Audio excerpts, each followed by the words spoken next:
제가 지난 며칠 전에도 이제 칼럼을 썼죠.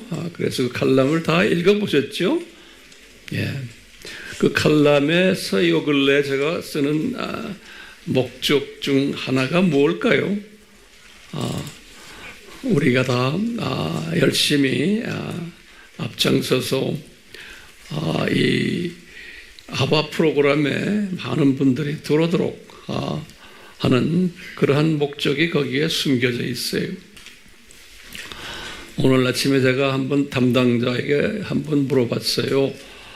지난 2주 동안에 몇 사람 연락 왔습니까? 그러니까 여러분들은 상상해 보세요. 몇 사람 연락 왔나요?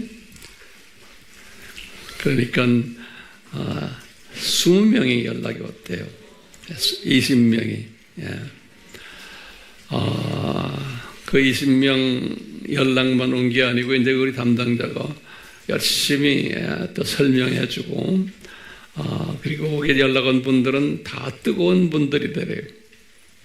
그런데 이분들이 우리 아바 프로그램을 적극 참여하기를 원하고 그래서 아침에 말씀하시는 걸 보니까 반을 3개를 더 만들었대요.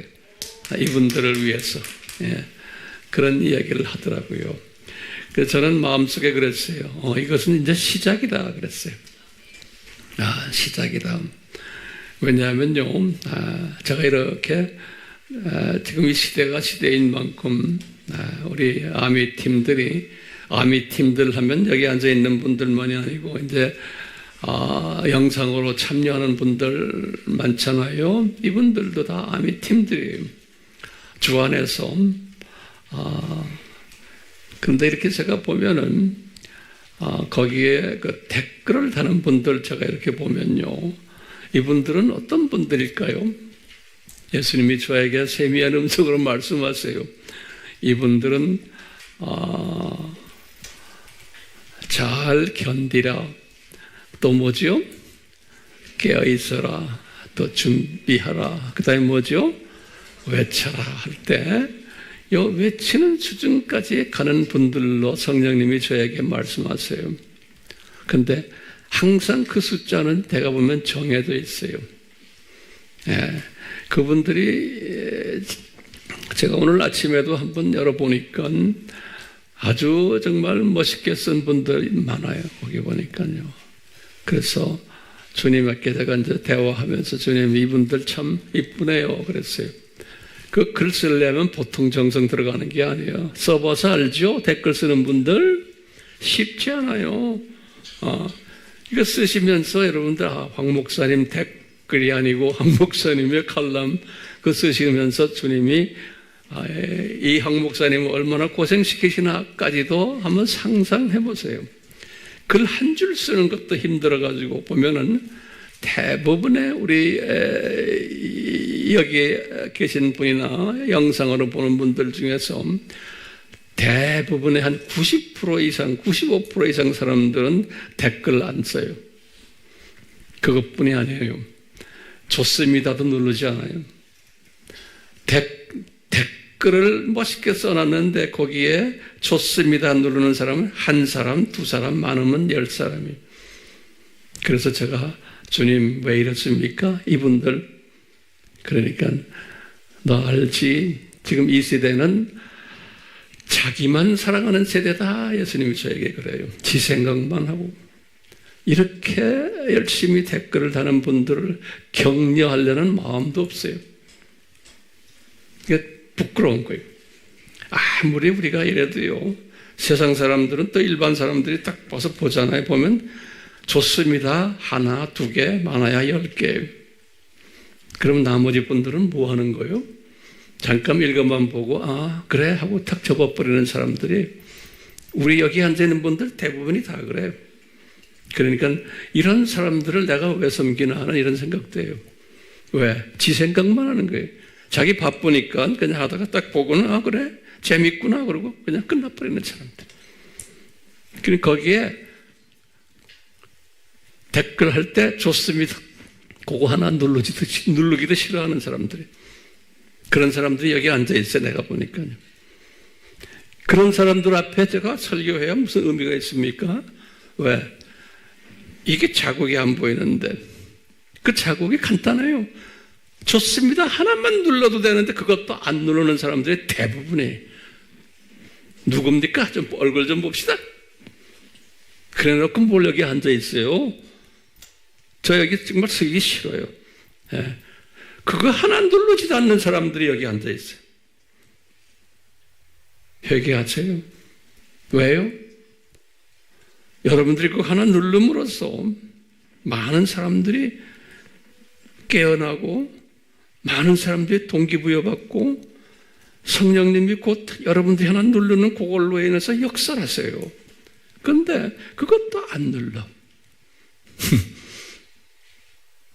그런 사람들 들림 받을 것 같아요? No, 절대로 못 받아요. 아무리 배워야 무슨 소용이 있습니까? 이거 배워야 무슨 소용이 있어요? 그거 하나 누르는 것도 싫어하는데 거의 관심이 없는 거예요. 거기까지 가지 않는 거예요. 지 생각만 하고 있는, 지 생각만. 제 말에 기분 나빠요?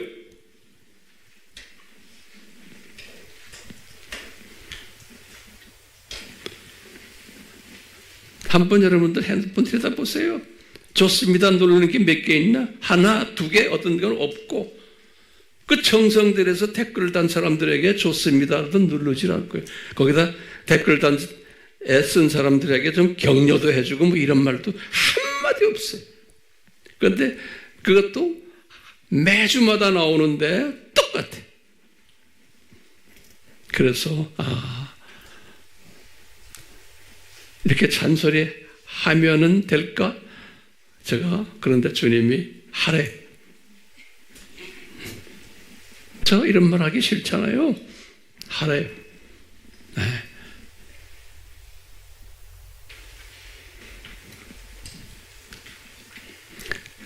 일반 세상 사람들의 유튜브를 보세요. 그 안에 댓글이 얼마나 많아요? 그리고 좋습니다. 얼마나 많아요? 세상 사람들보다도 못해요. 이 법에스러운 주님의 말씀을 집어넣는데도 세상 사람보다도 못해요. 그만큼 사람들이 이기주의예요. 지 생각만 하는 거예요.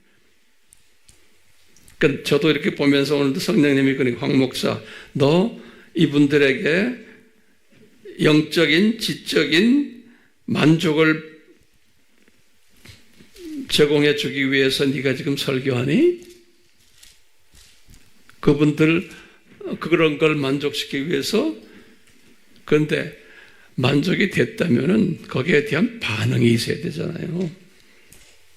근데 오늘도 보니까 댓글 쓴 분들 정말 고마워요. 항상 그분들인데 난 누군지 몰라요. 전부 다 숨어서 하니까. 그렇지만 그분들 정말 고마워요. 진짜 파트너들은 그분들이, 저와 진짜 파트너들은 그분들이라고 저는 생각해요.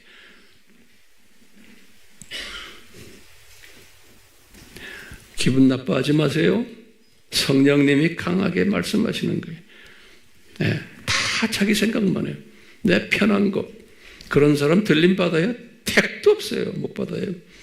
네, 사람 좀 한번 하세요. 하실래요? 그것도 한두 번 하고 마는 게 아니라 매주 하셔야 돼. 제가 댓글을 매주 쓰잖아요. 네. 내가 칼럼을 매주 하잖아요. 나보다 젊은 사람들인데 하실래? 안 하실래요? 내가 이제 볼 거예요. 다음 주에 더 잔소리 할 거예요. 왜? 성령님이 나에게 강하게 말씀하세요. 네? 네가 모시고 있는 이 그룹들 너 봐라. 이 댓글 봐라. 이 반응하는 걸 봐라. 그러는 거야 주님이. 기분 나쁘지만 제 말 들으세요. 우리의 민낯이 거기에 딱 나타나는 거예요. 우리 민낯이 온 세상에 이렇게 보여주는 거 아니에요? 우리 민낯이에요 그게. 예. 미안해요. 이런 말해서. 오늘날은 제가 지난 댓글에도 썼지만 산고시대 아니에요. 그래서 이 크리스찬들의 기쁨의 원칙은 뭐라고 그랬어요? 산고를 통해서 그것을 우리가 이제 깨닫는다 그랬어요. 그렇기 때문에 이 산고가 있어야지만 그걸 통해서 나중에 이제 기쁜 소식이 온다라고 말씀했어요. 그러니까 산고는 반드시 있어야 된다라는 것을 우리가 알고 있잖아요. 그런데 오늘날 기독교계는 그와 반대 행동을 하고 있어요. 오늘날 기독교계는 말하는 WCC니 WEA니 또는 FTT니 로마 카톨릭이니 이분들이 지금 하고 있는 게 뭐예요? 이 세상을 산고 없는 살기 좋은 세상으로 만들자라고 예수님의 말씀과 정반대 행동을 하고 있는 게 오늘날 기독교계예요. 그래서 수없는 교회들이, 교단들이 여기에 참여하고 있어요.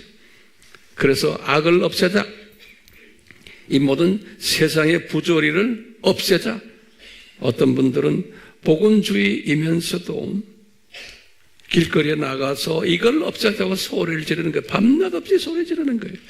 그러면 예수님의 입장에서 보면 그것이 예수님의 말씀과 정반대 행동을 하고 있는 교회가, 예수님은 뭐라고 그랬어요? 점점 이 세상은 더 나빠질 거다. 악이 더 성할 거다 했는데 그러다가 아주 무지무지하게 성할 때 내가 나타난다 그러셨잖아요. 근데 지금 거꾸로 지금 이 세상을 악을 없애는 세상으로 만들자. 이 세상의 부조리를 없애자. 나쁜 정권을 우리가 없애버리자. 기타 등등 그런 일들을 지금 하고 있는 거예요. 그러니까 예수님의 말씀과 정반대 일을 하고 있는데 여기에 수없는 영적 자녀들이 거기에 참여하고 있어요. 그러니까요, 예수님 말씀하셨어요. 많은 사람들이 실족하게 될 거다. 네. 영적으로 훈련되지 않은 사람들은, 이 산고신학에 훈련되지 않은 사람들은 실족당하게 돼 있어요. 어떤 실족에? 우리가 최선을 다해서 이 세상을 살기 좋은 세상으로 만들자. 악을 없애버리자. 악한 정부 없애버리자. 네. 여러 가지 지금 우리 거기에 빠져가지고요. 그리고 예수님의 오심을 기다리질 않아요. 빨리 이 세상을 더 살기 좋은 세상으로 만들자. 그러려면은 종교다원주의가 절대로 필요하다. 세계 종교를 통합시키는 일. 이 세상 낙원주의. 우리가 책임을, 그저 알메니언주의, 인본주의, 알메니언주의.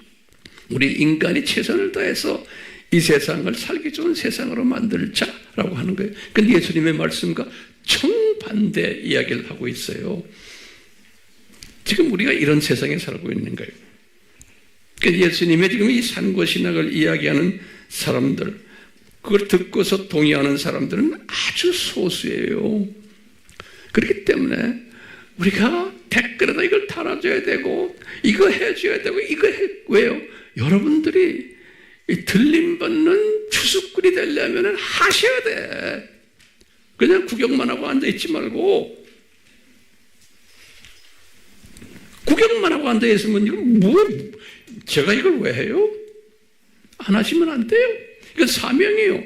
그런 사람을 주님께서 복을 주시고 들림도 주시고 자녀들 복도 주시고 그런 사람들의 기도도 들으시고 그런 사람들을 건강하게 하시고 장수케 하시고 하시는 거예요. 왜요? 예수님이 그런 사람 필요하기 때문에 그러는 거예요.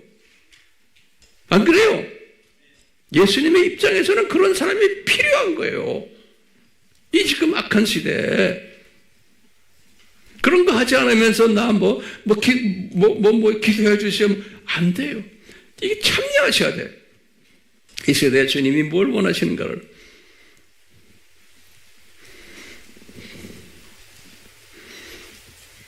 나가서 지금 막 낙원을 하겠다. 이 세상 악하다고 지금 나가서 길거리에 나가서 하는 분들 있잖아요. 그 사람들 예수님을 구세주를 믿는 사람들이 있는데 그래요. 이 종말론의 생각이 다른 거예요.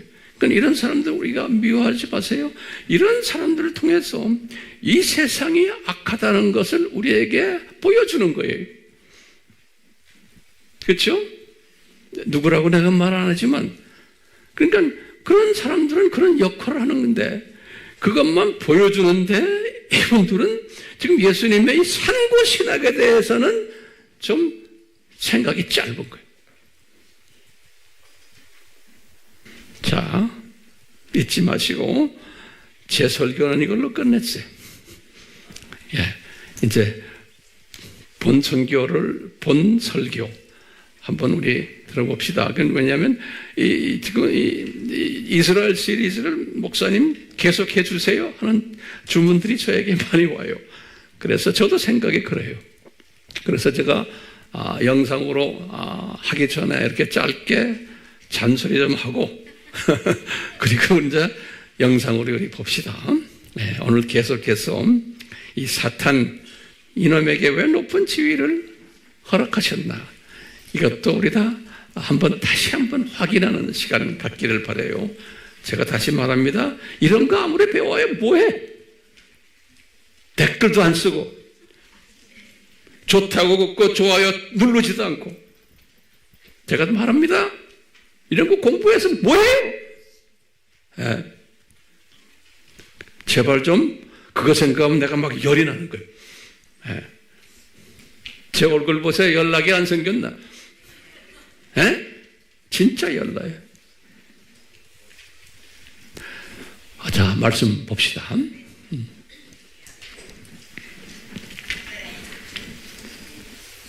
우리가 지난 시간에 왜 에덴 동산에 사탄을 허락하셨나라는 주제를 가지고 공부했어요. 오늘은 여기에서 이제 우리가 한 단계 업그레이드 돼가지고 이 사탄을 허락하신 것만이 아니고 이 사탄에게 아주 높은 지위와 또 막강한 권력까지 허락하셨어요. 여기에 대한 우리 질문들 우리가 오늘 해결받아야 되겠죠? 네.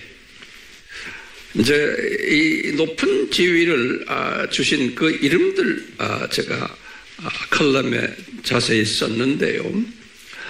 한번 노트에다 간단하게 한번 써보시면 사탄이라는 이름, 마귀라는 이름, 또 이 세상 임금, 이 세상 왕이라는 이름, 이 세상 신, 이 세상 신이라는 것은 모든 종교들이 이 사탄을 신으로 섬기는 거예요.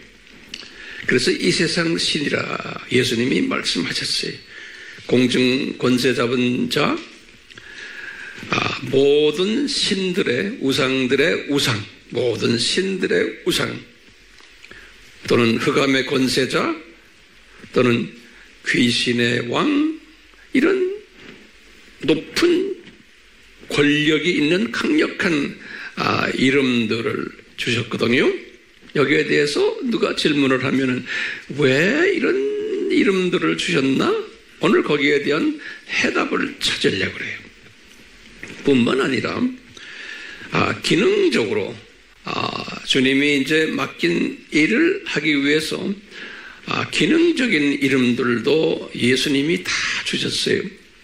그 이름들 예수님이 악한 영이다 이렇게도 하시고 또는 악한 자다라는 말씀도 하시고 또는 살인자다 또는 도둑이다 강도다 대적자다 또는 혼돈시키는 미혹자다 또는 더러운 영이다 또는 거짓말하는 영이다 또는 거짓말쟁이다 그 다음에 이제 거짓 광명의 천사다. 그렇기 때문에 이 사람들을 속이는 이름들을 가지고 있어요. 그러니까 우리 하나님의 자녀들이 정신을 똑바로 차리지 않으면 이놈에게 또 이놈 똘마니들에게 속임을 당할 수 있도록 이렇게 기능적 이름들을 허락하셨어요. 우리 예수님의 디자인이에요. 그러면서 이제 우리 지난 시간에도 우리 잠깐 봤지만 같은 하나님의 자녀들인데 이 사탄에 대한 그 개념이 다른 분들이 있어요. 같은 하나님의 자녀들인데 이것도 예수님이 다 디자인하신 거예요. 어떤 하나님의 자녀들은 그 숫자가 대다수예요. 어떤 생각을 가지고 있냐면 요 깡패, 요 사탄은 스스로가 잘못해서 만들어진 존재지 하나님이 디자인한 것이 아니다라고 보는 그런 크리스천들이 대다수예요. 그러니까 인간의 이성을 가지고 논리를 가지고 자기가 소화를 못하니까 이렇게 해석해 버리는 거예요. 이런 주의를 무슨 주의라고 그랬어요? 알메니안주의다 그랬어. 그러니까 하나님이 이 모든 피조물들에게 자유의지를 주셨다 이렇게 말하는 거예요. 그렇기 때문에 잘못한 책임은 자신에게 있다라고 보는 그러한 개념이에요. 이런 분들이 많아요, 적어요? 훨씬 교회 안에 많아요. 전 세계 어디 가나. 네. 이것도 하나님의 디자인이에요. 그러니까 이분들은 이 수준으로 예수님을 섬기다가 주님 나라에 가는 사람들이에요. 네. 그렇기 때문에 이런 분들이 또 많이 예수님이 보실 때도 필요해요. 왜냐하면 인간 책임을 이야기하니까 열심히 나름대로 자기 수준에 맞춰서 열심히 예수님을 섬겨요. 네. 그러니까 이런 분들이 많아야 돼요. 네. 자, 그런데 그렇지 않은 그룹들이 있어요. 이 그룹들은 또 뭐냐면 하나님의 주권을 강조하면서 이것은 하나님의 디자인, 하나님이 사탄을 타락하도록 이끄셨다. 그렇게 디자인하셨다라고 보는 예정적, 주권적, 초이성적이에요. 초이성적 사상을 가진 자들이 또 있어요. 예. 이런 사람들은 숫자가 많지 않아요. 네. 근데 우리는 어떤 그룹이에요? 우리는 이 두 번째 그룹들이에요. 최소한 저는, 여러분들은 모르겠어요. 자, 그렇기 때문에 바울이 순교 1년 전에 자기 영적 아들 디모데에게 부탁을 했어요. 바울도 이것을 다 경험한 후에 디모데에게 디모데야, 이런 부분에서 서로 다투지 말아라. 이분이 바울도 예전에는 좀 다퉜어요. 꾸중도 하고 이놈들아 왜 말 안 듣느냐, 왜 이러냐. 그런데 바울도 이제 성숙해져 가지고 이제 순교 1년 전에 이것이 큰 그림 속에서 이 하나님의 디자인이구나. 그렇기 때문에 다투지 말아라. 그냥 놔둬라. 그런 거예요. 그러니까 시각의 차이 때문에 그렇다 그러는 거예요.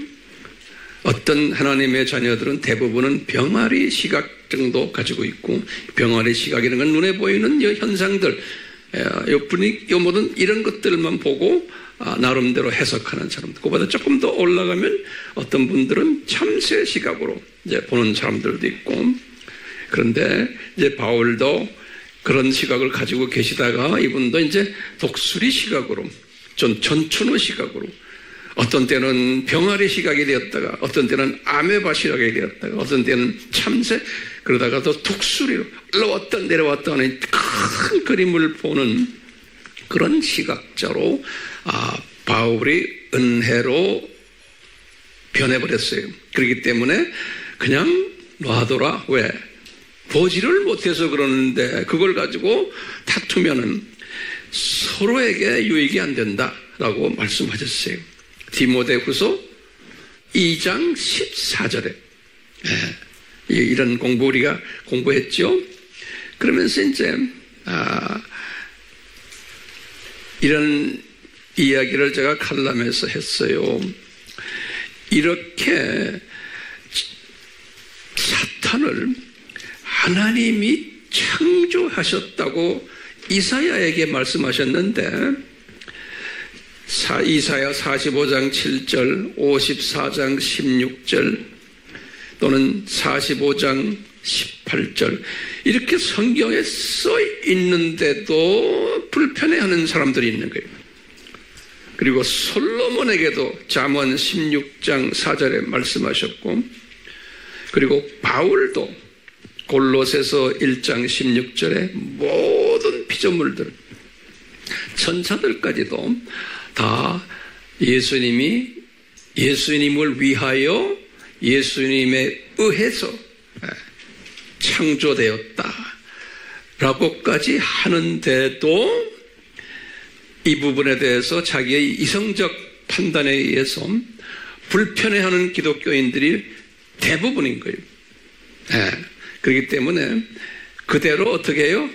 놔 두십시오. 왜? 그릇의 분량의 차이 때문에 그렇다는 거예요. 자, 그런 이야기들을 우리가 쭉 했어요.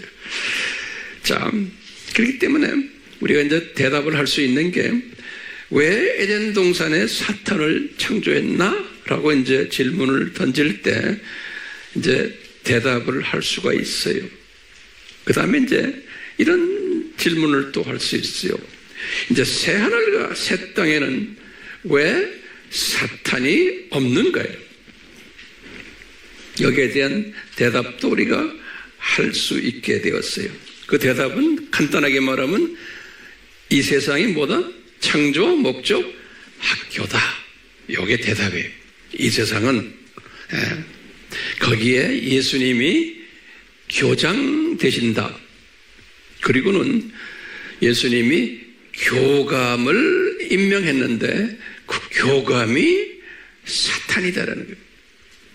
그리고는 나쁜 교사들이 있는데 이 타락한 천사들과 사탄의 자녀들이다. 이 개념 잊지 마세요. 이렇게 예수님이 창조 목적 학교의 구조를 디자인하셨어요. 그랬어요. 왜 그러면 요 나쁜 교사들을 임명하셨나요? 또 질문 던지는 거예요. 그리고는 왜 이 나쁜 교사들에게, 사탄의 자녀들에게 권리를 주고 돈도 주고 명예도 주고 이 세상의 왕들, 이 세상의 부자들, 이 세상에 날고 기는 모든 교수들, 학자들, 유명 인사들, 과학자들 다 대부분 다가 예수님을 믿지 않는 사탄의 자녀들이에요. 오늘날도 마찬가지고. 왜 이분들에게 이렇게 높은 지위와 막강한 권력을 부여했냐 이거예요.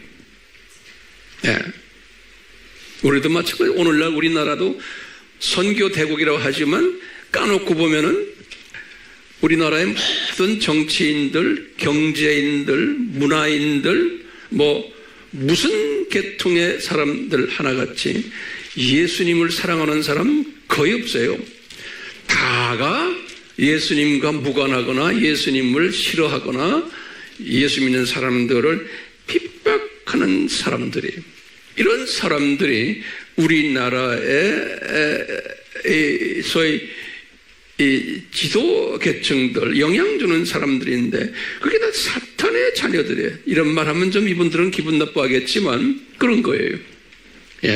예수님을 철저하게 잘 믿는 사람은 이런 위치에 있을 수가 있어요? 없어요? 없어요. 불가능해요. 이렇게 디자인하셨는데 이런 사회인데도 주님이 우리 민족을 사용하시는 거예요. 우리 민족을. 이제 우리식으로 말하면 우리 이번 축구 보면은 그 사커의 응원단들 이름이 뭐예요? 레드 데블이에요. 붉은 악마예요. 이 붉은 악마가 누굽니까? 사탄이요. 이 기독교 나라라고 하는데, 겉으로 보면은 선교 대국이라고 하는데, 전 세계 우리 민족의 응원단 이름이 사탄이에요. 우리식으로 보면 세상 사람들은 모르지만 이 말에 동의하세요? 예, 그건 뭣도 모르고 다 붉은 악마 이러고 막 다닌다고요. 그것도 이름을 누가 지었는지, 그것도 우리가 예정적인 측면에서 보면 누가 지었다고 보겠어요? 우리 예수님이 아마 허락하지 않았나 생각하는 거예요. 이상해요? 안 이상해요? 이상하죠? 그죠? 근데 이상하지 않게 하기 위해서 우리가 지금 이 공부를 지금 하는 거예요. 네. 다시 말하면요, 이 나쁜 교사들을 왜 이렇게 허락하셨나? 그러면서 우리가 지금 이스라엘 시리즈예요. 요 나쁜 교사들을 왜 허락하셔가지고 이렇게 하느냐 하는 것을 이스라엘의 역사 속에서 우리에게 보여주는 거예요. 그 대답을 우리에게 보여주는 거예요. 그래서 이스라엘 사람들이 하나님의 자녀들인데 이 사람들이 조교팀이 되는 거예요. 이 창조 목적 학교에 조교팀으로 사용하셔가지고 왜 나쁜 교사들을 허락하셨고 왜 이놈들을 통해서 우리 하나님의 자녀들을 훈련시키는가에 대해서 요 이스라엘 사람들이 역사 속에서 경험했던 것을 우리에게 보여주면서 가르쳐 주세요. 그 내용이 히브리서 11장과 12장에 정리되어 있어요. 히브리서 11장과 12장에. 네. 그 히브리서는 1세기 때 유대인들이 기독교인이 된 사람들을 위해서 예수님의 정체성을 자세하게 설명해 주는 이야기 책이 히브리서예요. 그래서 히브리서라 그러는 거예요. 예. 그래서 이제 히브리서 11장과 12장에 나오는 이야기가 조교팀들을 통해서, 다시 말하면 이스라엘 사람들을 통해서 이제 우리에게 왜 요 악한 나쁜 교사들을 허락하셔가지고 하나님의 자녀들을 훈련시키는가에 대한 내용이 거기에 숨겨져 있어요. 그래서 오늘은 그 히브리서 11장과 12장에 숨겨져 있는 내용을 한번 들여다보려고 그래요. 재밌겠죠? 네. 우리 알다시피 히브리서 11장은 무슨 장이에요? 믿음장이라고 그러죠? 이게 굉장히 중요한 거예요. 그러니까 요 믿음장이다. 그 다음에 12장도 믿음장에 연계가 되어 있어요. 그래서요, 요 믿음장이다. 다시 말하면 하나님의 자녀들이에요. 하나님의 자녀들 이스라엘 사람들인데 여기 지금 11장에는 그 유명한 뭐가 나오냐면 이스라엘 사람들 중에서 아주 대표적인 소위 영적으로 보면은 높은 위치에 있는 사람들 이름이 거기에 쫙 기록되어 있어요. 그러니까 일반 하나님의 자녀들이 아니에요. 일반 하나님의 자녀들이 말하는 그 믿음이 아니에요. 요분들은 특별한 믿음을 가지고 있었다는 거예요. 요분들이 지금 굉장히 중요한 개념이에요. 그래서 이분들 이름을 나열했어요. 나열했는데 한번 하나 적어보세요. 11장에 보면 아벨, 에녹, 노아, 아브라함, 사라, 이삭, 야곱, 요셉, 모세, 라합, 기드온, 바락, 삼손, 입다, 그리고는 다윗, 사무엘, 그리고는 선지자들 그랬어요. 선지자들, 많은 선지자들이에요. 이 특수 그룹들이에요. 이 특수 그룹들에게 요 사람들이 믿음을 가지고 있었다는 거예요. 요 특수 그룹들이 구약에서 지금 보면 아벨부터 시작하니까 아담 시대부터예요. 쭉 해서 요 사람들이 믿음이 있었다는 거예요. 요 사람들의 믿음을 주기 위해서, 요 사람들에게 믿음을 주기 위해서 사탄의 자녀들을 사용하셨다라는 거예요. 요 사람들에게. 다시 말하면 모든 하나님의 자녀들이 아니고 여기 지금 있는 특수 하나님의 자녀들에게 믿음을 심어주기 위해서 이 하나님의 자녀들에게 이 믿음을 주시기 위해서 이 사탄의 자녀들을 사용하셨다는 거예요. 그러면서 11장에 쫙 나와요. 그러면 이 사람들을 어떻게 해서 믿음을 주려고 어떤 방법으로 이 사탄의 자녀들을 사용하셨냐?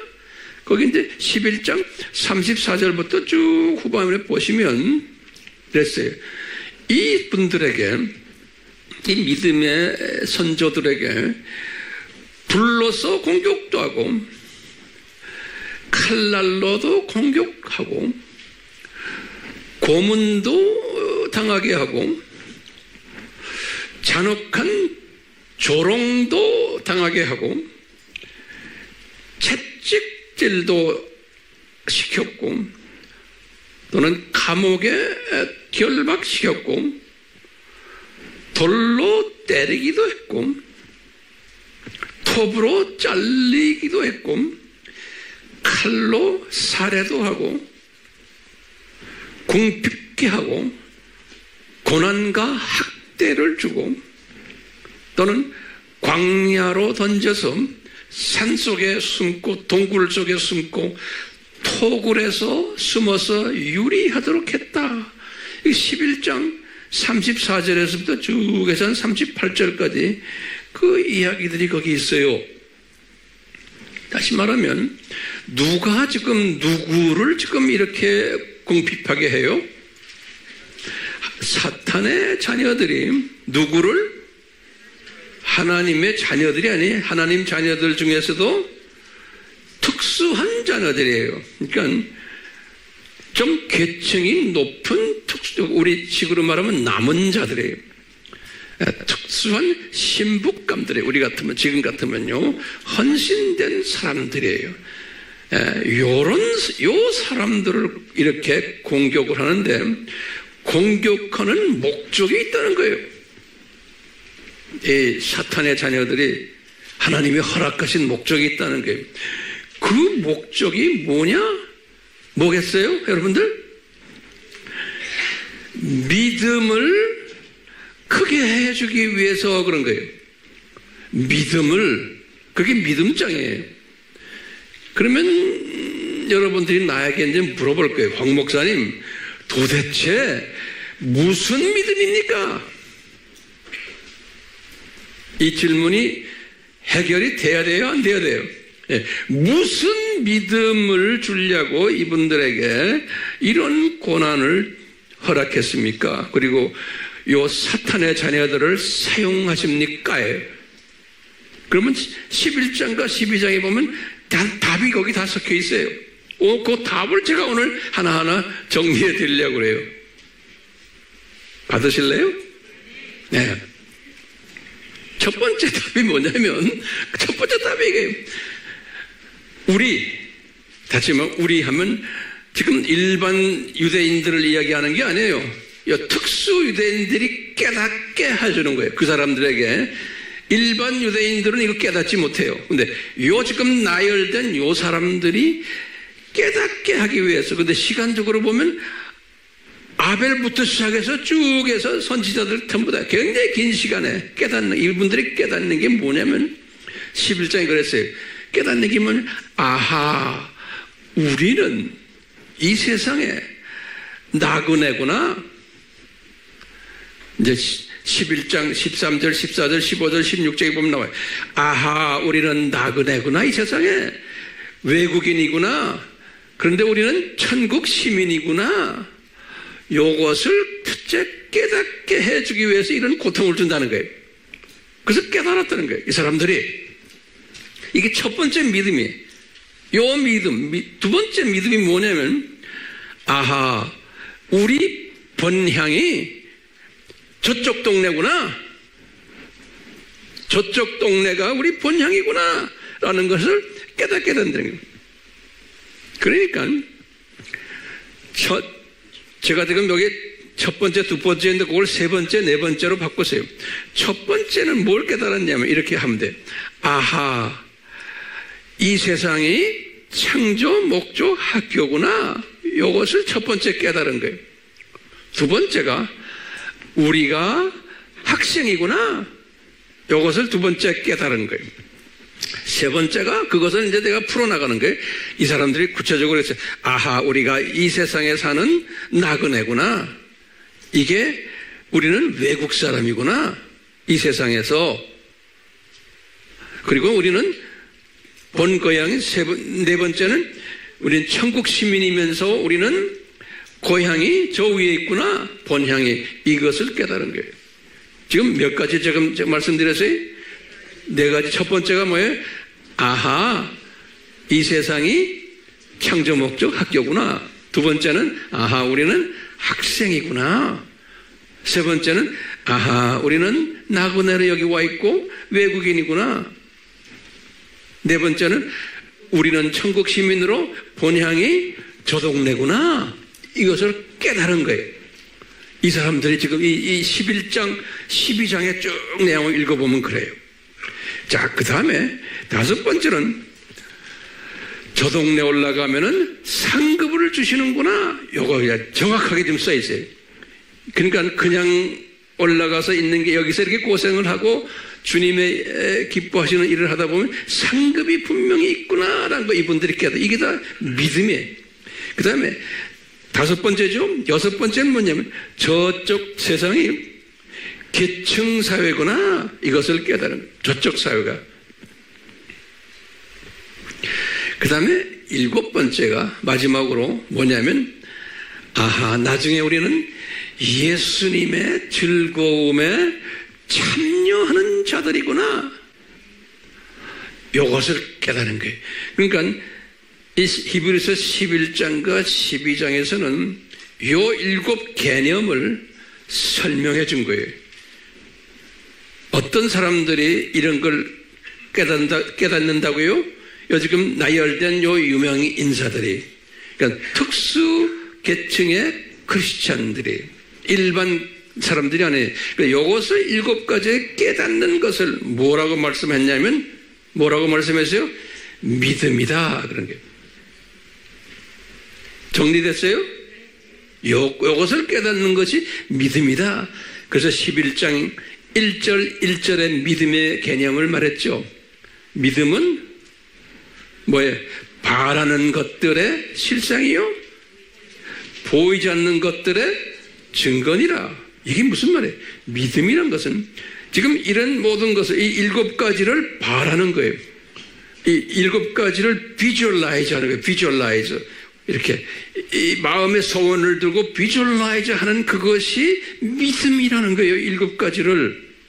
예? 그러니까 보이지 않는 것들의 증거라는 건 뭐냐면 우리 이성으로는 보이지 않는다는 거예요. 이성으로는. 이성의 시각으로는 보이지 않는다는 거예요. 예. 그러니까 믿음은 이성으로는 믿음이 성립이 돼요, 안 돼요? 안 되는 거예요. 비이성적,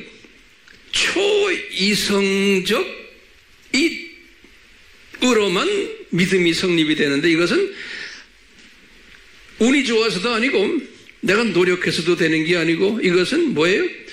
성부 하나님과 성자 예수님으로부터 내려오는 은혜로 이 믿음을 가지게 된다는 거예요. 이것은 누가 운이 좋아서도 아니고, 이런 지금 나열한 이 유명 인사들도 다 은혜로, 아버지와 아들이 베푸신 은혜로 이런 믿음 소유자들이 된 거예요. 됐어요? 자, 믿음의 정의 내렸어요, 이제? 몇 가지예요? 7가지예요. 그러면서 이 히브리서 12장 2절에 11장 다 말씀하시고는 이제 히브리 기자가 뭐라고 그러냐면 예수님도 이 믿음을 가지셨다 그러는 거예요. 왜 이런 말 했냐면요, 예수님도 신성을 100% 포기하고 100% 인성이 되셨기 때문에 100% 인성되셨던 예수님도 이 믿음을 가지셔야 되는 거예요. 예수님도. 그렇기 때문에 히브리서 12장 2절에 그 유명한 말씀을 우리가 하는 거예요. 예수님을 바라보라.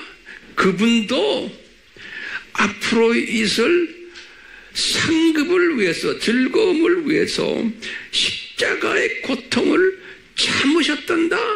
그러니까 예수님도 이 믿음을 가지시고, 7가지 믿음을 가지시고 완전 100% 인간으로서 이 세상을 사셨단다. 그래서 십자가의 고통을 견딜 수 있었단다예요. 그러니까 우리가 이 기독론에서 예수님의 인성에 대해서 우리 공부를 철저하게 해야 되죠. 그렇죠? 예수님의 인성, 100% 인성과 100% 신성은, 이걸 공부를 철저하게 안 하면요, 이런 거 우리 소화 못해요. 소화됐어요? 이거 안 됐으면 이제 그 다음 말 못해요, 제가. 됐어요? 아멘이요? 아멘이요. 그러니까 이 유명 인사들만이 아니고 예수님도 이 믿음이 필요했단다예요. 됐어요? 그러면 왜 하나님이신데 이 믿음이 필요해요? 그러면 이분이 뭐예요? 100% 사람이 되셨기 때문에 그러는 거예요. 신성을 포기하셨기 때문에 그래요. 빌립보서 2장 7절에 보면 예수님이 신성을 포기하셨다고, empty시켰다고 그랬어요. 전부 다 비워버렸다고 그랬어요. 자, 그렇기 때문에 모든 하나님의 자녀들은 아니에요. 제가 항상 강조해요. 모든 하나님의 자녀들은 이 믿음이 필요 없어요. 왜 없어요? 이 모든 하나님의 자녀들은, 대부분의 하나님의 자녀들이에요. 이 믿음이, 이스라엘 사람들도 이 믿음이 필요 없었어요. 특수한 요 사람들만 지금 이 믿음이 필요했던 거예요. 신기하게도요. 그래서 나머지 이스라엘 사람들은 그냥 애굽 라이프 스타일, 이 세상 삶을 그냥 살았어요. 이스라엘 사람들, 이스라엘의 역사를 보면요, 특별히 뭐 저 세상 생각하고 뭐 예수님 사랑 이런 게 없었어요. 그대로, 그것이 뭐냐, 신약 때 기독교인들의 모습을 그대로 뭐로 보여줘요? 조교팀으로 보여주는 거예요. 거울로, 또 뭐예요? 예표로, 그림자로, 본보기로, 상징으로 보여주는 거예요. 구약시대에 이 이스라엘 사람들의 모습을 통해서 신약시대의 하나님의 자녀들이 어떻게 될 것인가를 보여주는 거예요. 됐어요? 그래서 구약시대에 보니까 소수의 지금 열거든 요 사람들만 요 7가지 믿음이 있었지, 나머지 이스라엘 사람들은 이 믿음이 없었어요. 그렇기 때문에 아예 믿음장에다가 그분들 이름을 집어넣지를 않았어요. 그러니까 요 분들 플러스 썸 있겠죠. 그렇지만 여기 대표적인 사람들, 똑같이 신약 때도 과거 2000년 교회사를 봐도 이 믿음을 가졌던 하나님의 자녀들은 소수였어요. 소수였어요. 오늘날도 마찬가지예요. 오늘날도 마찬가지예요. 자, 그렇기 때문에 이 믿음을 심어주기 위해서는 어떻게 해야 돼요? 요 소수의 요 사람들에게 구약에서 보면 이분들이 고통을 당했다고 그랬어요. 지금 그 유명 인사들 그냥 믿음 심어준 게 아니고 이분들에게 고통을 집어넣었어요. 징계받게 하고 사탄의 그룹들에 의해서 아픔 당하고 조롱당하고 미움 당하고 결박 당하고 왕따 당하고 궁핍, 학대, 투옥, 고문 이 7가지의 믿음을 주기 위해서 그랬어요. 똑같이 신약 때에 와서도 이 특수 그룹들에게는 신부감 사람들에게는 이 7가지의 믿음을 심어주기 위해서 이 사탄의 자녀들을 통해서 뭐 해줘요? 이 아픔을 허락하시는 거예요. 그렇기 때문에 모든 기독교인들이 아니에요. 이 특별한 하나님이 사용하시는, 왜냐하면 요분들을 통해서 주님의 뜻을 이루시거든요. 요분들이, 지금 요분들이라는 건 지금 요 특수그룹들이에요. 요분들이 나머지 하나님의 자녀들, 그냥 이 7가지 믿음이 없는 하나님의 자녀들을 이분들이 돌봐줘야 되는 사명이 있어요. 잘났다고 해서 깔보는 게 아니고 지금 이 7가지의 이 믿음을 갖고 있지 않는, 다시 말해 영의 눈이 어느 정도 감겨졌거나 희미하게 떠 있는 분들, 이 세상만 보는 분들이 하나님의 자녀들인데 이분들을 잘 인도하고 관리해주고 그러다가 나중에 천국에 가도록 해줘야 되는 사명이 있는 사람들이에요. 사명이 있는 사람들이기 때문에 이분들도 구약의 그 하나님의 유명 인사들이 고통당했듯이 신약 때에도 이 그룹에 들어온 사람은 똑같이 훈련을 받아야 되는 거예요. 고통 속에 들어와야 되는 거예요. 징계도 받고 아픔도 받고 조롱도 당하고 미움도 당하고 여러 가지 어려움들 속에 있어야지만, 왕따도 당하고 세상 사람들에게도 왕따 당하지만 같은 하나님의 자녀들에게도 왕따 당하고 이런 일들이 당연히 있어야 되는 거예요. 제 말 소화했어요? 네. 그러면서 당연히 있어야 된다 그러면서 이제 히브리서 12장에서 뭐라고 그러냐면 왜 당연히 있어야 되느냐 그러는 거예요. 왜 당연히 있어야 되느냐? 왜 이 7가지의 믿음을 가지려면 당연히 고생을 해야 되고, 또 고생을 하는데 주로 누구를 통해서 고생해요? 이 사탄의 자녀들을 통해서 고생을 해야 된다는 거예요. 그러면서 이런 말씀을 하신 거예요. 히브리서 2장 3절에서부터 15절에다가 쫙 설명했어요. 기가 막힌 설명을 했어요. 무슨 설명을 하셨냐면, 얘들아 너희들은 내 친자식이기 때문에 그렇다 그러는 거예요. 친자식, 다른 분들도 다 친자식이지만 이 같은 자식들이 있지만 특별히 집안을 잘 다스리고 집안을 케어하는 자식들이 있는 거예요. 형제가 10명이 있으더라도 그 중에 한두 아들이 그 집안의 기둥 같은 분들이 있잖아요. 꼭 있죠. 예. 똑같이 이 기독교인 공동체 안에서도 이 공동체를 다스리는 진짜 친자식들이 있다는 거예요. 나머지들도 자식들이지만 이 자식들은 내가 가만히 놔두면, 만약 훈련 안 시키면 사생 하나 다름없다는 거예요.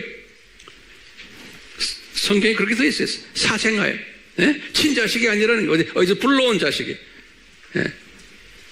그렇기 때문에 친자식이기 때문에 또 나머지 그 동생들, 이 친자식이지만 그 철없는 동생들을 잘 관리하려면 이 집안의 큰 아들 친자식은 심한 훈련을 받아야 된다는 거예요. 고통 속에서. 그러니까 자식이기 때문에 그 자식을 내가 사랑하고 그 자식을 내가 사용하기 위해서는 심한 훈련 속에 집어넣어야 된다는 거예요. 훈련받지 않으면은 내 친자식이 기다 아니다? 아니라고 그러는 거예요. 예. 친자식이 아니라는 거예요. 그러니까 사랑하는 자식은 그 훈련 시키신다는 거예요. 예. 집어넣어서 시키신다는 거예요. 그래서 아까 열거든 이 사람들이 이 훈련을 받은 거예요. 이 훈련을 받은 것이 지금 구약 때 그러니까 우리에게 보여주는 거예요. 어떻게 보여줘요? 그들의 역사 속에서 비디오로 보여주는 거예요. 우리의 눈높이로, 드라마 배우로, 현장감 있게 이 역사 속에서 쭉 보여준 거예요. 히브리서 11장에 보면 그 이야기들이 쫙 나와요. 그래서 이제 신약의 사람들이 보고는 아하, 신약의 친자식 그룹은 똑같이 이런 경험을 해야 되는구나 라는 것을 보여주는 거예요. 그러니까 역기능적 교육 프로그램이죠. 예. 이 친자식들을 요 사탄의 자녀들을 통해 가지고 훈련시키는 거예요. 근데 어떻게 훈련시키느냐? 이 친자식들이 창조 목적에 위배하도록 디자인하신 거예요. 그래가지고 혼쭐을 나게끔 하시는 거예요. 그래가지고 회개케 하시는 거예요. 네, 이런 방법으로 역기능적 교육 방법으로 훈련을 시키신 거예요. 훈련을. 네. 그래서 이제 이 친자식들이 교육을 이렇게 받는데 목적이 뭐예요? 뭘 가지려고? 7가지의 믿음을 주기 위해서 요 훈련시키는 거예요. 근데 요 히브리서에서 뭐라고 말하냐면 요 7가지의 믿음을 가지기 위해서는 이 강한 훈련을 시키는데 거기에 꼭 따라오는 게 하나가 필요하다는 거예요. 그게 뭐냐면 그 유명한 쓴뿌리 이야기라는 거예요. 히브리서 12장 15절에 이 뭐냐면 이 유명 인사들도 구약의 유명 인사들도 다 쓴뿌리들이 있잖아요. 그렇기 때문에 이 고통을 통해서 이 훈련을 통해서 성령님이 이 쓴뿌리들을 제거시켜 준다는 거예요. 이 성품의 변화를 가져오도록 모든 사탄의 성품들을 하나하나 제거시켜 주는 거예요. 한꺼번에 아니 조금씩 우리도 이 경험을 하고 있잖아요. 네.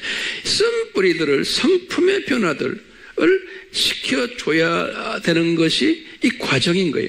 그래서 이 쓴뿌리들을 고통을 통해서 이 훈련을 통해서 없어주면은 이분들이 어떤 믿음을 가져요?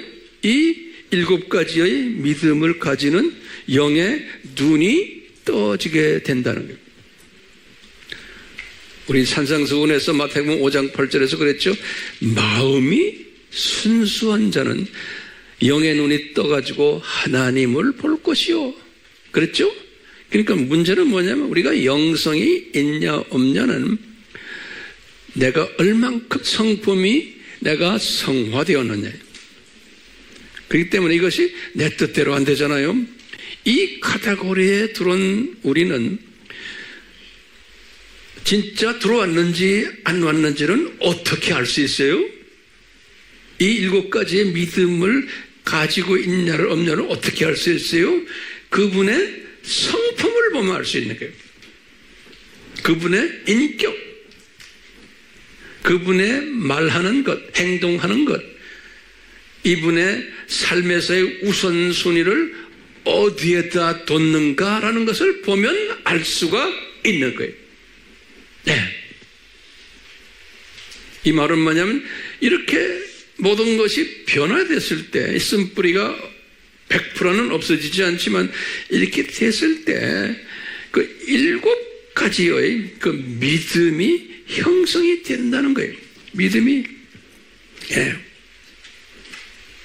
그럼 이 쓴뿌리를 어떻게 해결하는가? 이 히브리서 12장에는 그랬어요. 뭐라고 그랬냐면요. 이 예수님을 바라보며 예수님을 알아야 된다는 거예요. 예수님을 바라보며 예수님을 아는 사람이 그 사람에게 이 쓴뿌리가 조금씩 없어지는 역사들이 일어나게 되어 있다는 거예요. 그래서 예수님도 그랬어요. 요한복음 17장 3절에 아버지와 기도하면서 성만찬 끝나시고 아버지와 대화하시면서 그랬어요. 내 백성들이 아버지와 나를 아는 것이 그것이 영생인 줄을 알게 제가 이제 가르쳐 주겠습니다. 그러니까 다시 말하면 삼위 하나님이 누구이고 예수님이 누구인 것을 알 때 그 하나님의 말씀이 검이 돼가지고 나의 쓴뿌리들을 잘라주시는 거예요. 그러니까 쓴뿌리가 어떻게 돼서 없어지느냐? 성부 하나님과 성자 하나님에 대해서 아는 사람, 알 때 말씀에 검이 들어와서 쓴뿌리를 없어지는 거예요. 그러니까 지식이 있어야 되고 지식 플러스 명철 플러스 지혜가 있을 때 나의 쓴뿌리들을 예수님이 해결해 주시는 거예요. 조금씩 잘라주시는 거예요. 우리가 그래서 지금 이 공부를 하는 거 아닙니까? 예? 그렇기 때문에 쓴뿌리를 제거하는 가장 강한 무기가 뭘까요? 쓴뿌리가 자동적으로 없어지는 게 아니고 고통 속에서 하나님의 말씀에 대한 갈급함을 가지게 되는 거예요. 배고파하는 거예요. 성령님의 목말라 하는 거예요. 마태복음 5장 6절에 산상수훈에서의 팔복에서요. 그러니까 이 쓴뿌리를 제거를 하는데 전제 조건이 말씀에 목말라야 돼요. 그러니까 이것도 성령님이 이끄시는 거예요. 그러니까 우리가 은혜를 받으면은 이 지금 반열에 들어오면 이 남은 자 반열에 들어오면 나타나는 증세가 뭐냐면 말씀에 배고파하는 거예요. 말씀에. 예. 그러니까 열심히 우리가 노트 정리하고 그러는 거예요. 말씀에 배고파하면서 그 다음에 자동적으로 구체적으로 말씀이 무슨 말씀입니까? 이렇게 딱 물어보는 거예요. 그러니까 예수님을 아는 거다 그런 거예요. 성부 하나님을 아는 것이 말씀이라는 거예요. 그게 영생이라는 거예요. 요한복음 17장 3절에. 그러면 구체적으로 이 말씀이 뭡니까? 그러면 제가 항상 강조하죠. 7가지의 신학 핵심 주제들이 순서가 있어요. 첫 번째가 삼위일체론을 알아야 돼요. 예. 그래서 우리 이 공부 철저하게 해야 되는 거예요. 두 번째는 뭐예요? 기독론을 알아야 돼요. 예수님이 누구신가? 세 번째는 구원론을 알아야 돼요. 예수님이 어떻게 구원하셨나? 네 번째는 성령론이. 다섯 번째는 성령에 의해서 말씀에 의해서 어떻게 성결해지느냐? 성결론을 알아야 돼요. 그 다음에 여섯 번째는 이것을 전도하고 선교하는 전도론과 선교론, 이것을 나누는 자예요. 내 민족과 타민족에게 이것을 알아야 돼요. 그 다음에 마지막 7번째는 다시 오실 예수님이 누구신가, 어떻게 오시는가, 종말론을 알아야 되는 거예요. 그러니까 이 시스템, 이 7가지 시스템을 배고파해야 돼요. 배고파해야 돼요. 이 배고파하는 사람은 자기도 모르게 성품이 변하게 돼 있어요. 예, 성품이 변하게 돼 있으면서 마음이 순수해지니까 그러면서 뭐가 돼요? 영안이 떠지면서 그 7가지의 믿음을 가지게 되는 거예요. 7가지 믿음을. 그러니까 이 7가지 믿음은 하루아침에 되는 게 아니에요. 예. 그러니까 이 7가지의 믿음을 가지게 되는 거예요. 자, 그런데 이게 중요한 결론이에요. 이런 상황 속에서 이 사탄을 또 어떻게 또 사용하시냐면, 이 하나님의 자녀들에게, 우리 보면 거짓 광명의 천사 또는 거짓말쟁이, 유혹자 이런 단어 썼잖아요. 요 단어대로 요 놈들이 교회 안에 들어와서 하나님 자녀들에게 들어와서 이 가짜를 뿌리는 거예요. 가짜를. 다시 말하면 가짜 삼위일체론, 가짜 기독론, 가짜 구원론, 주옥에서 가짜 종말론까지 이 7가지들을 가짜로 만들어가지고 뿌리는 거예요. 예. 이것을 우리가 복음적 산고다 그랬어요. 이것을 의도적으로 주님께서 허락하셔가지고 이놈들을 통해서 이 가짜를 뿌리게 하는 거예요. 예. 그렇기 때문에 이 가짜를 뿌릴 때마다 누가 도와줘야 돼요? 이 7가지의 믿음을 가진 자들이 하나님의 나머지 자들 7가지 믿음이 없는 사람들에게 이것을 잘 가르쳐 줘야 되는 거예요. 이 주님이 의도적으로 이 가짜를 뿌려놓은 거예요. 오늘날도 지금 산고시대 아닙니까? 이 7가지 분야에서의 가짜들이 난무하고 있는 이때에 사탄의 자녀들에 의해서 만들어낸 것들을 지금 거기에 우리가 깨어나게 만들어줘야 되는 일을 누가 해야 됩니까? 요 7가지를 철저하게 배워서 쓴뿌리가 어느 정도 제거되고 7가지를 완전히 그림으로 보는 사람들은 그것이 그냥 자기만 가지는 게 아니고 이것을 잘 나눠줘야 되는 거예요. 그게 나와 여러분들의 사명이에요. 자, 이런 사람들에게 주님이 약속하신 약속이 우리 다 좋아하는 시편 91편인 거예요. 이런 사람들이 이 일을 해야 되잖아요. 그렇죠? 해야 되기 때문에 이분들을 보호하셔야 돼요. 시편 91편에 의하면 그 약속이에요. 이런 사람들에게 이분들을 보호하셔야 되고 이분들에게 보호천사를 보내야 되고 이런 분들에게 예수님이 방패가 되셔야 되고 이런 분들에게 주님이 장수의 복도 주시고 이런 분들이 입만 열고 기도만 해도 금방 응답해 주시고 이런 분들을 주님께서 즐겨 사용하시는 거예요. 예, 이런 분들을. 그렇기 때문에 우리가 그냥 막연히 그냥 우리에게 시편 91편의 믿음을 주십시오. 그 수준에서 벗어나서 우리는 이 7가지의 이 믿음을 가지고 있는 자들로 저는 보고 있어요. 우리 AMI 아미 그룹들은. 그렇기 때문에 우리는 이것을 많이 나누는 일들, 나눠주는 일들, 특히 이 7가지의 믿음을 가지고 있지 않는 하나님의 자녀들에게 우리가 이 믿음을 가지도록 나눠주는 일을 우리가 해야 되겠죠? 예. 그런 사람들에게는 어떤 약속이 있어요? 시편 91편에 이 약속이 있어요. 예. 예수님께서 하신 말씀이 이런 사람들은 예수님이 그러셨어요. 이제 11장, 12장에 보면 예수님이 12장 2절에 이런 말씀 하셨죠.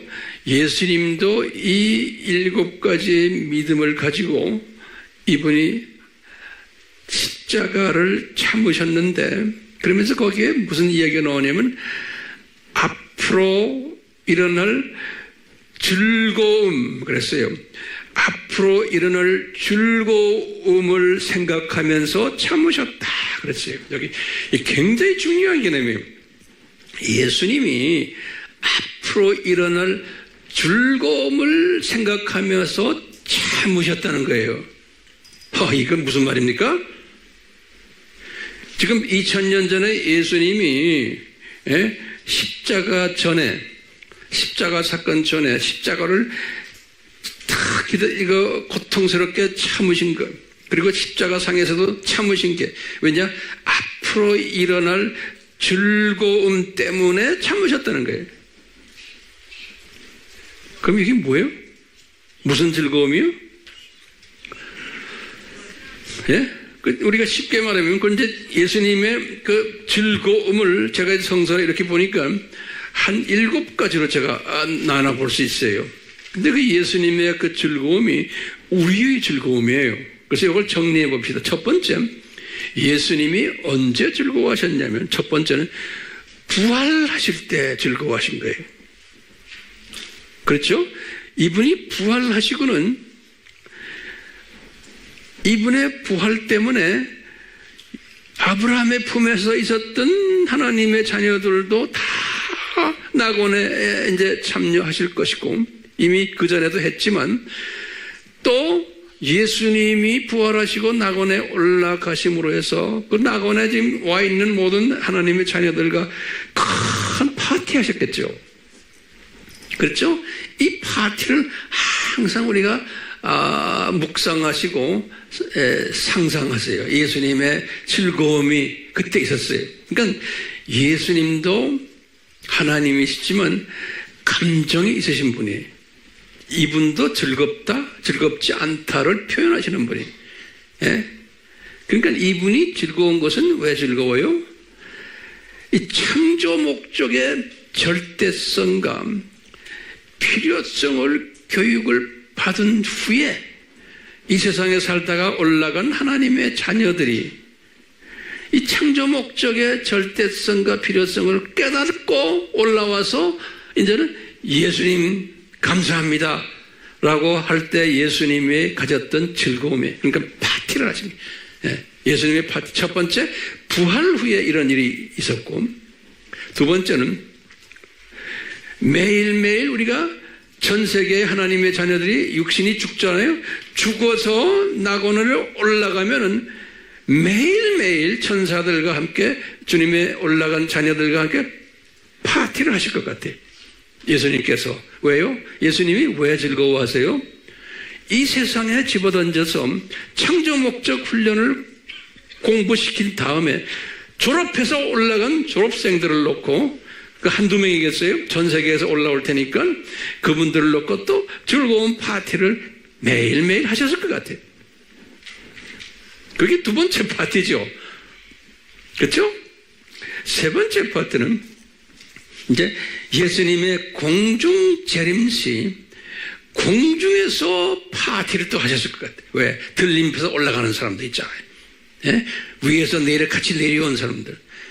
그래서 이 공중 재림시의 즐거운 파티가 또 있었을 것이고, 그리고 네 번째는 7년 혼란 후에 혼인잔치에서의 즐거운 파티. 그래서 예수님께서는 마태복음 24장, 25장에 보면 그랬어요. 들림받아서 혼인잔치에 참여하는 분들을 보고 나의 즐거움에 참여할지니라, 이런 말씀을 했어요.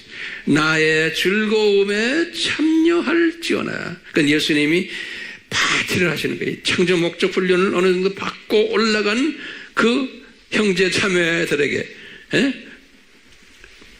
파티를 베푸시는 거예요. 다섯 번째는 예수님이 혼인잔치 끝나시고 지상 재림했잖아요. 지상 재림 때 또 파티를 하실 것 같아요. 왜냐? 그때는 두 짐승 세력을 불못에 던져버렸어요. 그렇기 때문에 이 4년제 대학교가 졸업하는 졸업식 파티를 지상에서 또는 하늘에서 동시에 파티를 하셨을 것 같아요. 몇 번째입니까? 다섯 번째죠.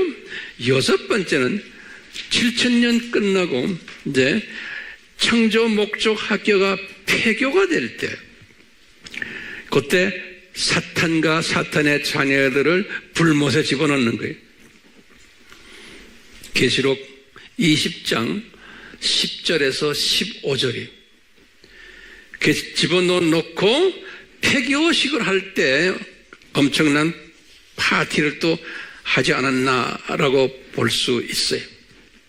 7번째 파티는 학교가 완전히 끝나고 이제 새 하늘과 새 땅으로 이제 만드시고 사탄도 다 이제 없고 거기에서 아마 대형 파티가 일어나지 않을 것인가라고 우리는 믿고 있죠. 추측하는 게 아니죠. 믿고 있는 거예요. 거기에 저도 여러분들도 다 참여하는데 우리가 파티할 때마다 보면은 상석이 있고 네? 저쪽 동네 구석에 있는 사람들 있고 그렇잖아요. 그러니까 우리는 어디에 있어야 돼요? 네, 상석. 이것은 항상 머릿속에 그릴 필요가 있어요? 없어요?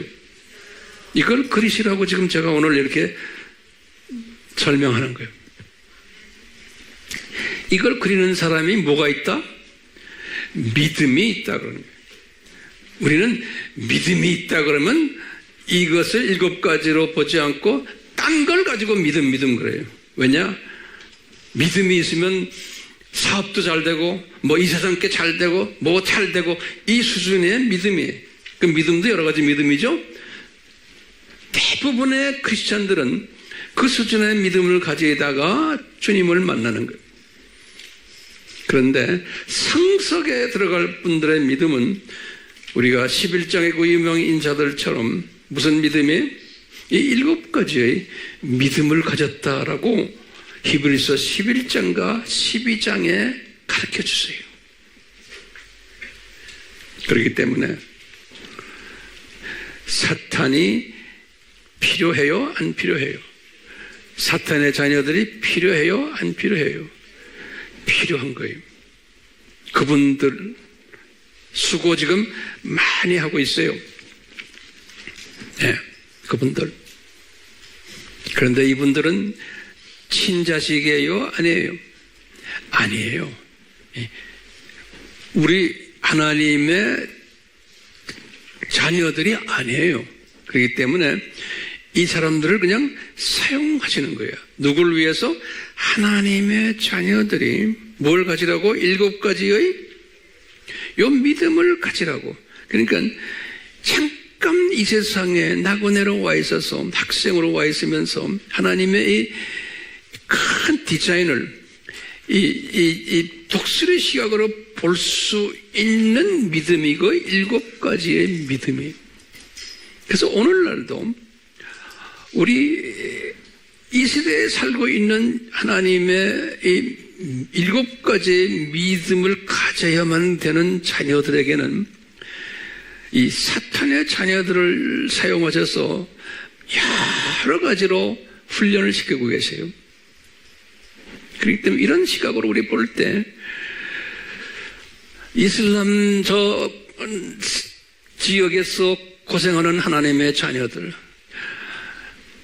불교권에서 뭐 타종교권에서 그 고생하는 자녀들, 특히 이 공산권에서 시진핑, 푸틴, 김정은 그들의 수하에서 하나님의 인 자녀들, 왜 이놈들을 이렇게 허락했을까요? 하면 뭐라고 대답해요? 그 속에 있는 일반 기독교인들도 그렇지만 요 특수 그룹들에게 이 7가지의 믿음을 주시기 위해서 이런 모든 핍박들이 일어나고 있는 거예요. 다 이분이 허락하셔가지고 이런 일들을 하게 하는 거예요. 시각이 이런 시각자가 되시라고. 그러니까 우리가 기도할 때도 김정일이 아들 김이인은 나쁜 놈들 저거 빨리 없애주십시오. 예수님이 없애세요? 없애주십시오 하는 거는 어떤 시각자들이 말하는 거예요? 병아리 시각자들이나 참새 시각자들은 그렇게 기도해요. 근데 그 기도 70년을 했는데도 안 없어지잖아요. 네? 그러니까 그런 기도를 하도록 성령님이 이끄세요. 그러니까 이분들은 나름대로 그 수준에서 열심히 하는 거예요. 예수님이 그걸 보고 기뻐하세요. 그렇지만 예수님의 큰 마음을 가진 사람은 이제는 어떤 기도를 할까요? 저는 그래요. 그럼 김정은이 저놈 없애주십시오. 100번 해야? 난 그런 기도 안 해요. 왜냐? 김정은이 저놈은 예수님의 장중에서 예수님의 카이로스가 되었을 때 없어지게 돼 있잖아요. 그렇죠? 그러니까 어떤 기도를 해야 돼요? 이 저놈 저 깡패 저놈 때문에 지금 북한에 요 히브리서 11장에 나오는 그 그룹들이 있는 게 저 안에, 그 그룹들이 단단히 이 7가지의 이 믿음을 가지도록 그 그룹들에게, 그래서 이 그룹들이 이것을 가져서 나머지 하나님의 자녀들에게 위로해주고 소망을 집어넣어주는 이 일을 하도록 주님 이끄십시오. 이게 기도인 거예요. 중국도 마찬가지고 이슬람권도 마찬가지고, 이런 기도를 우리는 해야 되는 거예요. 이제 어느 정도 수준이 올라가면. 그렇지만 그런 기도를 안 하고 그냥 무찌러 달라고만 소리 지르는 사람들을 나쁘게 보면 안 돼요. 그분들을 주님이 사랑하세요. 왜냐? 시각이 그 정도밖에 안 되기 때문에 수준이 그런 기도를 할 수밖에 없어요? 있어요? 없는 거예요. 그러니까 그런 기도를 하도록 주님께서도 하시고요. 그렇지만 이제 이런 기도를 하면서 고민하는 거예요. 왜 이렇게 기도했는데도 이 악한 놈들 없애지 않으십니까? 왜 더 나빠집니까? 막 이렇게 덤벼들죠. 그 고민을 하다가 주님 나라에 가는 거예요. 그 고민하다가 올라가서 이제 아하 이렇구나라고 파티 때 깨닫게 될 거예요. 파티 때. 그렇기 때문에 마지막으로 왜 사탄을 높은 위치, 강한 권력자로 만들어 주셨나? 그러면은 대답이 가능하겠어요? 우리를 위해서요.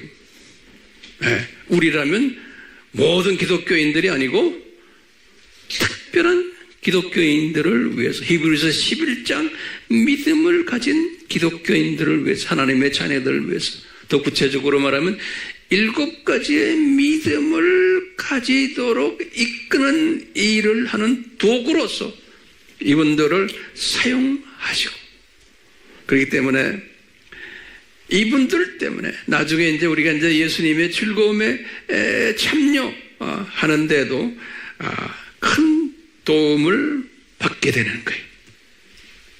그러면 마지막 한마디로 황 목사님, 알고 보니까 이 사탄 그룹들과 사탄의 자녀들이 우리를 위해서 좋은 일 하셨네요. 이렇게 우리가 역설적으로 말할 수 있죠.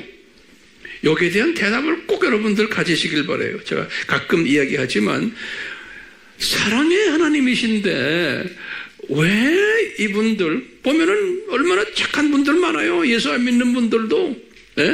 저분들이 나름대로 저렇게 고생을 하는데 왜 저 사람들은 불못에 보내고 낙원에 보내지를 않습니까? 어떻게 사랑의 하나님이 그럴 수 있습니까? 여기에 대한 질문 없으면 안 돼요. 심지어 하나님의 자녀들도 이런 질문을 할 수가 있잖아요. 그럴 때 우리는 뭐라고 대답해야 됩니까? 이 믿음을 가진 사람들은 딱 한마디만 하면 돼요. 그것은 내 영역이 아니다. 하나님의 주권적 영역이다. 라고 대답해 줘야 돼요. 우리는 이런 삶을 살다가 주님 나라에 이제 갈 것인데 그래서 우리 찬송을 보아라 즐거운 우리 집, 이 찬송을 성령님이 부르라고 하세요. 그래서 이 찬송을 이제 부르면서 이제 우리는 이 7가지의 믿음을 다 소유하고 있다가 나만 가지고 있는 것이 아니고 이것을 우리가 많은 하나님의 자녀들에게 나눠주고, 그래서 그 중에서도 우리를 통해서 이 문제가 해결받으면서 이런 7가지의 믿음을 가지는 자들이 많이 나오도록, 그래서 우리의 영상을 통해서도, 여러분들의 댓글을 통해서도, 여러분들의 또 모든 하시는 이 사역들을 통해서도 이런 일들이 많이 나오도록 주님이 이끄실 거예요. 그렇기 때문에 우리는 이런 사역을 하다가 이제 저 천국으로 올라갈 거예요.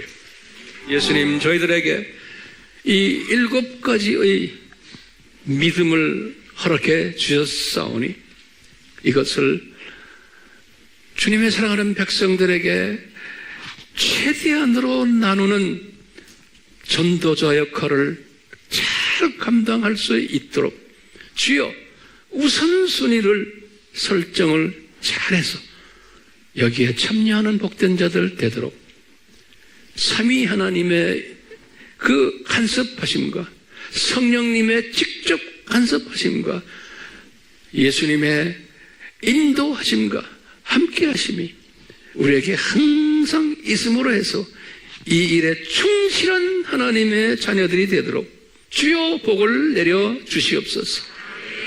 예수님의 이름으로 축원하옵나이다. 아멘.